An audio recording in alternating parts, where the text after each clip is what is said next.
Faly miarabantsika rehetra indray rakizy. Ary faly indrindra indray androany hanolotra tantara mahafinaritra sy mahavariana ho anao. Enoy tsara ary.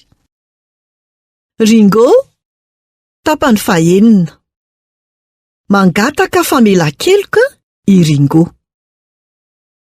Nangalarin'i Ringo ny fitaovan'ilay misionera, ary ny ampangazo ny feon'ny fieritreretany. Tsy mahasambatra ny halatra. Efa nahita izany koa ve ianao? Na maka zavatra amin'ny fivarotana ianao, na avy tao amin'ny kitapony reninao, dia mitovy ihany izany. Tsy misy afa-tsy fomba iray ihany no ahafahana mametraka zavatra iray eo amin'ny toerany. Nisafidy ny andeha amin'io lalana i Ringo. Nangataka famelan-keloka tamin'i Jesosy izy, ary naniry ny amerina ny zavatra nangalariny. Nofatorany tamin'ny lay sarety ireo omby, ary napetrany teo lay fitaovana.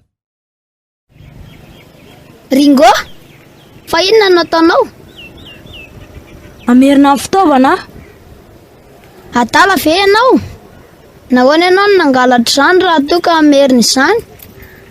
Tsy azoko intsony ianao hatramin'ny nanapahana hevitra ino an Jesosy. Mekara, ho azavaiko aminao zavatra etra mandritra ny dia. Maika ny ho tonga ny andrenivohitra Ringo. Faly izy fa nahita ny ramatomery avy hatrany. Mpandika baiboly tany Inde no asany. Miarahaba nareo roalahy. Tena mahafinaritra mahita nareo tonga aty. Afaka mangataka fanampiana kely aminareo ve aho? Tsy ampiteny vitsivitsy kokoa aho ao amin'ny fandikana nataoko.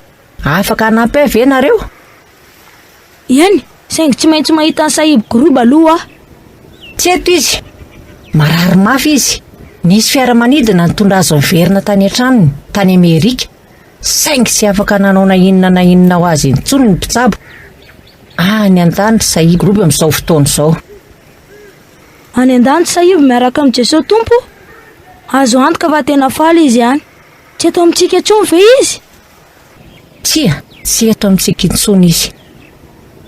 Tena nampalahelo any Ringo izany vaovao izany. Nitomany izy.